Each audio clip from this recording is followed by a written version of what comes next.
ఆంధ్రప్రదేశ్లో మళ్ళీ మరోసారి ఎన్నికల కోలాహలం ప్రారంభమైంది. 2024 జనరల్ ఎలక్షన్స్ తర్వాత మళ్ళీ గ్రామ స్థాయి నుంచి జరుగుతున్న రాష్ట్ర స్థాయి ఎన్నికలు కావడంతో ఒక్కసారిగా రాజకీయ పార్టీలన్నీ గెలిపే లక్ష్యంగా తమ శ్రేణుల్ని సిద్ధం చేస్తున్నాయి. ఇక్కడ ఒక్కొక్క పార్టీకి ఒక్కొక్క లక్ష్యం. అధికార పార్టీకి పూర్తిగా గ్రామ స్థాయి వరకు పార్టీ నిర్మాణం చాలా బలంగా ఉంది. అధికార పార్టీ తన అధికారాన్ని మరొకసారి తన బలాన్ని నిరూపించుకోవడానికి సన్నద్ధమవుతోంది. అదే సమయంలో జనసేనకి ఈ ఎన్నికలు చాలా కీలకం కాబోతున్నాయి. జనసేనకి 2 లక్ష్యాలు ఇందులో ఉన్నాయి. ఒకటి, ఎన్నికల్లో గెలిపే లక్ష్యంతో పాటు మరొకటి పార్టీ నిర్మాణం కూడా ప్రస్తుతం జరుగుతున్న దశ కాబట్టి పార్టీ నిర్మాణాన్ని మరింత వేగవంతం చేస్తూ మరొకసారి స్థానిక నాయకత్వాన్ని ఎన్నిక చేసుకునే పనిలో చాలా కీలకంగా వ్యవహరిస్తోంది జనసేన పాత్ర ఎన్నికల్లో చాలా కీలకం కాబోతుంది. ఎందుకంటే పొత్తు ధర్మాన్ని పాటిస్తూ ఇతర పార్టీ నేతలతో సమన్వయం చేసుకుంటూ ఎన్నికల్లో తన బలాన్ని మరొకసారి నిరూపించుకోవడంతో పాటు తన బలాన్ని పెంచుకోవాల్సిన అవసరం ఉంది. జనసేన అదే చెప్తోంది. పదే 2024 ఎన్నికల తర్వాత జనసేన బలం భారీగా పుంజుకుంది.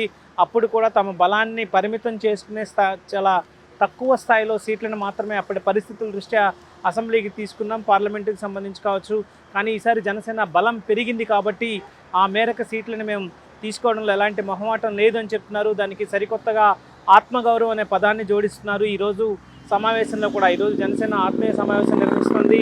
అందులో కూడా ఆత్మగౌరవం దెబ్బతినకుండా 2021లో పోటీ చేసిన నేతల అభిప్రాయాలను తీసుకుంటూ పార్టీల సంబంధించి ఎట్టి పరిస్థితుల్లో కాంప్రమైజ్ అవ్వకుండా పార్టీ గెలిచే అవకాశాలు ఉన్న చోట బలంగా పోటీ చేయడానికి అవకాశాలని దక్కించుకోవడం పైన ఈరోజు పార్టీ దృష్టి పెట్టింది. అంటే గతంలో కంటే 2024 సాధారణ ఎన్నికల తర్వాత పార్టీ బలం పుంజుకుంది, ఓటు శాతం పెరిగింది. కాబట్టి ఆ మేరకు ఆ ప్రపోర్షనేట్ మేరకు మాకు ఎన్నికల్లో సీట్లు కావాలి, దానికి ఆత్మగౌరవాన్ని కూడా కాపాడాల్సిన అవసరం ఉంది అంటూ ఆ నినాదాన్ని ముందుకు తీసుకొస్తుంది. కాబట్టి పొత్తు ధర్మాన్ని పాటిస్తూ స్థానికంగా, ఎందుకంటే గ్రామాల్లో ఇట్లాంటి స్థానిక సమస్యలు ఎక్కువగా ఉంటాయి. వాటికి తగ్గట్టుగా రాజకీయ ఇట్లాంటి ఇబ్బందులు కూడా, ఛాలెంజెస్ కూడా చాలా ఉంటాయి. గ్రామాల్లో సమన్వయం, ఒకే గ్రామంలో ఉదాహరణకి చూసుకుంటే అక్కడ జనసేన బలంగా ఉండొచ్చు, టీడీపీ ఖచ్చితంగా బలంగా ఉండే అవకాశం ఉంటుంది. అదే సమయంలో భారతీయ జనతా పార్టీ కూడా తన బలాన్ని పెంచుకునే అవకాశం ఉంటుంది. కాబట్టి అక్కడ ఎవరికి టికెట్ ఇస్తే మరొకరు అసంతృప్తికి వెళ్లకుండా చూడాల్సిన నేపథ్యం.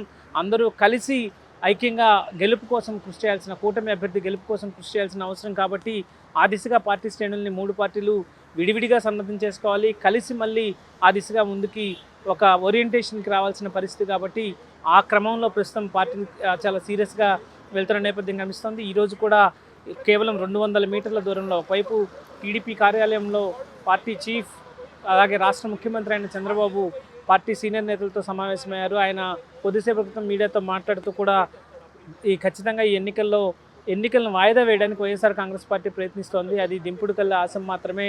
ఎన్నికల్లో ఎలాగైనా గొడ్డలి పార్టీ అని పేరు పెడుతూ ఈ ఎన్నికల్లో దానికి సంబంధించి ఎన్నికలను ఎదుర్కోవడానికి సిద్ధంగా లేదు, ఎన్నికలను వాయిదా వేయడానికి అవకాశాలను పరిశీలిస్తున్నారంటూ ఆయన చెప్పడం జరిగింది. అదే సమయంలో జనసేన అయితే మరింత వేగంగా ఈసారి అభ్యర్థుల్ని ఎవరికి ఇవ్వాలి, ఎక్కడెక్కడ పోటీ చేయాలి, నేర చరిత్రలకి టికెట్ రాకుండా చూడాల్సిన అవసరం ఉందని చెప్తోంది. యువతకి ఎక్కువగా అవకాశాలు ఇవ్వాలంటుంది, వీర మహిళలకు ఎక్కువగా అవకాశాలు కల్పిస్తామని చెప్తోంది. సో ఎన్నికల్లో అభ్యర్థులకి వాళ్ళకి సంబంధించిన విధి విధానాలను కూడా స్పష్టం చేసే దశకి జనసేన చేరుకుంటోంది. అదే సమయంలో భారతీయ జనతా పార్టీ కూడా 2024 అసెంబ్లీ ఎన్నికలతో కంటే కూడా మరికొన్ని ఎక్కువ స్థానాలను ఆశిస్తోంది. ఆ మేరకు వాళ్ళు కూడా కొన్ని ఎక్కడ గెలిచే అవకాశాలు ఉన్నాయో జాబితాను సిద్ధం చేసుకున్న నేపథ్యం. మరొకసారి ఇంకొక వైపు వైఎస్ఆర్ కాంగ్రెస్ పార్టీ ఇప్పటికే చాలా క్రియాశీలకంగా కొన్ని నిర్ణయాలు తీసుకుంది. ఈసారి ఎన్నికల్లో ఒకవేళ ఏకగ్రీవాలు జరగకూడదని గట్టిగా చెప్తుంది. అదే గతంలో తాము అధికారంలో ఉన్నప్పుడు ఏకగ్రీవాలు పెద్ద ఎత్తున జరగడం, అప్పుడు పెద్ద ఎత్తున ఆరోపణలు రావడం ఒక ఎత్తు అయితే, ఈసారి వాటికి భిన్నంగా తన స్టాండ్ని తీసుకుని ఏకగ్రీవంగా ఎన్నికలు జరిగితే అక్కడ ఆ ప్రాంతంలో ఎవరైతే అభ్యర్థిగా అసెంబ్లీకి ఎన్నికలకి ఇన్ఛార్జిగా ఉంటారో వాళ్ళకి టికెట్ ఇవ్వడానికి నిరాకరించడానికి మొహమాటం ఏం లేదని చెప్పి ఆ పార్టీ అధినేత చెప్తున్నారు. ఒక రకంగా అది పార్టీలో క్యాడర్ మొరేల్ని బూస్ట్ చేసే ప్రయత్నం చేస్తున్నారు. కార్యకర్తల ఆత్మవిశ్వాసాన్ని తిరిగి పునరుద్ధరించాల్సిన సమయం కాబట్టి వైఎస్ఆర్ కాంగ్రెస్ పార్టీ ఆ దిశగా సిద్ధమవుతుంది. సో మొత్తానికి మరొకసారి స్థానిక ఎన్నికల సమరం ప్రారంభమవుతోంది. ఎన్నికల్లో గెలిపే లక్ష్యంగా ఆ పార్టీలు తమ వ్యూహాలకి పదును పెడుతున్న సమయం ఆంధ్రప్రదేశ్లో కనిపిస్తుంది. సెప్టెంబర్లో వచ్చే నెల 3వ తేదీన చాలా కీలకమైన నిర్ణయం దీని నుంచి వెలువడే అవకాశం ఉంది. ఎందుకంటే సెప్టెంబర్ 2న బీసీ రిజర్వేషన్లకు సంబంధించిన అంశం రాష్ట్ర హైకోర్టులో ఆ రోజు విచారణకు రాబోతుంది. దాని తర్వాత అక్కడ హైకోర్టులో వచ్చే తీర్పు మేరకు సెప్టెంబర్ 3న కేబినెట్ ఒక నిర్ణయం తీసుకోబోతుంది. ఆ తర్వాత వీలైనంత త్వరగా ఎలక్షన్స్కి వెళ్ళడానికి ప్రభుత్వం సిద్ధమైంది కాబట్టి ఆ దిశగా ఆంధ్రప్రదేశ్లో వ్యూహాలకి పదును పెడుతున్నాయి రాజకీయ పార్టీలు. మరికొన్ని రోజుల్లోనే భవిష్యత్తులో ఇవి మరింత పదునుగా ఉండి మరింత ఆసక్తిని కలిగించే అవకాశాలు మాత్రం చాలా స్పష్టంగా ఉన్నాయి.